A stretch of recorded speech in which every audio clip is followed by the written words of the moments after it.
আসসালামু আলাইকুম, BD tutorial পয়েন্টের পক্ষ থেকে আপনাদের স্বাগতম। আজকের পর্বে আমরা কিভাবে এসটিএমএল এর সাহায্যে টেবিল তৈরি করে তার প্রসেসটা দেখব। তো চলুন কথা না বাড়িয়ে শুরু করা যাক। আমি সবার প্রথমে আপনাদের টেবিলের গঠনটা একটু দেখাচ্ছি মাইক্রোসফট ওয়ার্ডের মাধ্যমে। দেখুন যে এখানে টেবিলে আমাদের কিছু টেবিলের হেডার থাকে এবং তার নিচে থাকে টেবিলের ডাটাগুলো। তো আমরা কিভাবে এই ধরনের একটা টেবিল তৈরি করতে পারি এসটিএমএল এর সাহায্যে, তো তার প্রসেসটা আমরা দেখব।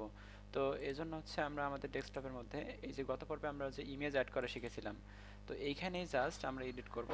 এখানে আমরা এটাকে index dot HTML K edit with notepad plus plus করছি, করে আমরা আমাদের নোটপ্যাড প্লাস প্লাসের মধ্যে চলে আসলাম। এখানে আমাদের জানতে হবে যে ইমেজ, এখানে আমাদের জানতে হবে টেবিল ক্রিয়েট করার জন্য আমাদের টেবিলের যে স্ট্রাকচারটা, কিভাবে আমরা টেবিল ক্রিয়েট করব, কিভাবে ডাটাগুলো ইউজ করব, কিভাবে হেডার ইউজ করব, তার প্রসেসটা দেখব। তো চলুন শুরু করা যাক। প্রথমে আমাদের নিতে হবে টেবিল ট্যাগ ইউজ করতে হবে। প্রথমে আমরা টেবিল টিএ টেবিল এই ট্যাগটা ইউজ করব। তো আমাদের টেবিলের যত এলিমেন্ট সবগুলো টেবিলের মধ্যে রাখতে হবে, টেবিল ট্যাগের মধ্যে রাখতে হবে। তারপর টেবিলে একটা একটা করে রো থাকবে, তাহলে টি আর ইউজ করতে হবে এখানে। তো টিআর এর মধ্যে আমরা যদি চাই টেবিল রো, আমরা টেবিল রো এর মধ্যে আমরা যখন এই যে এখানে আমরা স্ট্রাকচারটা দেখি, এখন আমরা চাচ্ছি আগে হেডলাইনগুলো তৈরি করব, অর্থাৎ টেবিল হেডার তৈরি করব। তো টেবিল হেডার তৈরি করার জন্য আমাদের নোটপ্যাড প্লাস প্লাসের মধ্যে এখানে লিখতে হবে টিএইচ লিখতে হবে, অর্থাৎ টিএইচ ট্যাগের মধ্যে আমাদের টেবিল হেডার তৈরি করতে হবে। আমরা কয়টা হেডার তৈরি করব? ওখানে তিনটা আছে, আমরা তিনটা তৈরি করতে চাচ্ছি, তিনটা। তো আমরা এখানে হেডলাইন দিলাম টিএ টেবিল হেডার 1 দিচ্ছি, 1। তারপরে টিএবি এলি টেবিল হেডার 2, তারপরে দিচ্ছি টেবিল হেডার 3। আমরা আমরা টেবিল হেডার তৈরি করলাম। তো দেখি, রান করে দেখি, লাঞ্চ ইন ক্রোম। দেখুন আমাদের বোঝা যাচ্ছে না আসলে যে টেবিলগুলো আমরা তৈরি করেছি। তো এগুলো টেবিল হেডার।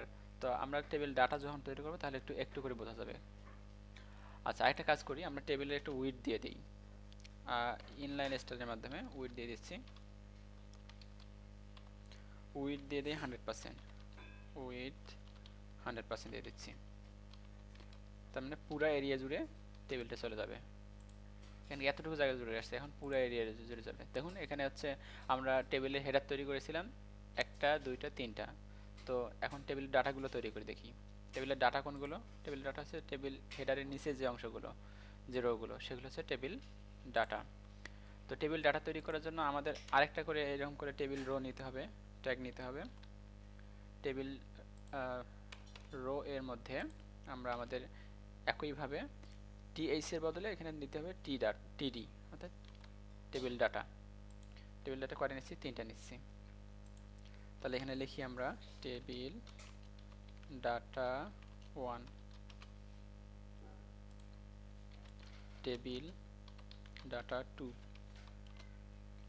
তারপরে টেবিল ডাটা 3। তো আমরা দেখি এখন আমাদের রান করে যদি দেখি তাহলে কি দাঁড়ায়। রান করাই আছে, জাস্ট রিফ্রেশ করব। এই যে আমরা রিফ্রেশ করার পর আমাদের আসলে পুরো এরিয়া জুড়ে এটা চলে আসছে।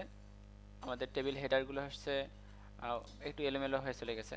তো সেটা আমরা ঠিক করতে পারি, সমস্যা নেই।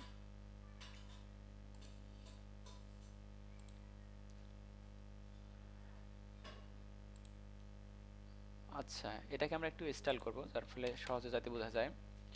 তো প্রথমে আমরা টেবিলকে স্টাইল করব, একটু টেবিলের মধ্যে কিছু স্টাইল করব। সেটা টেবিলে একটা বর্ডার দিয়ে দেবো, কোন কোন এরিয়া জুড়ে আছে। বর্ডার দিব 1 পিক্সেল, সলিড রেড দেই।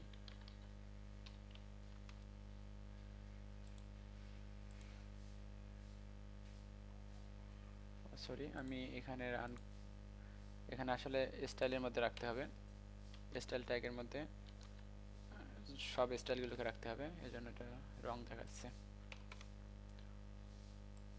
টেবিলটাকে কাট করে স্টাইলটাকে এখানে দিয়ে দিতে হবে, স্টাইল ট্যাগের মধ্যে দিতে হবে ওকে, এখন আমরা আবার রিফ্রেশ করি। এই যে আমাদের হচ্ছে টেবিলের এরিয়াটা হচ্ছে এই এই পর্যন্ত। এখন আমরা চাচ্ছি আমাদের টেবিলের যে হেডার এবং ডাটা সবগুলোকে আমরা একটা করে বর্ডার দেব। তাহলে আমরা লিখি টেবিল টিএইচ কমা টিডি, এগুলোর একটা করে বর্ডার দেব। বর্ডার 1 পিক্সেল সলিড দিয়ে দিচ্ছি। আবার যদি এটাকে রিফ্রেশ করি, এই যে এখন আমাদের বোঝা যাচ্ছে যে টেবিলের ইয়েগুলো বোঝা যাচ্ছে, স্পষ্ট করে বোঝা যাচ্ছে টেবিলের।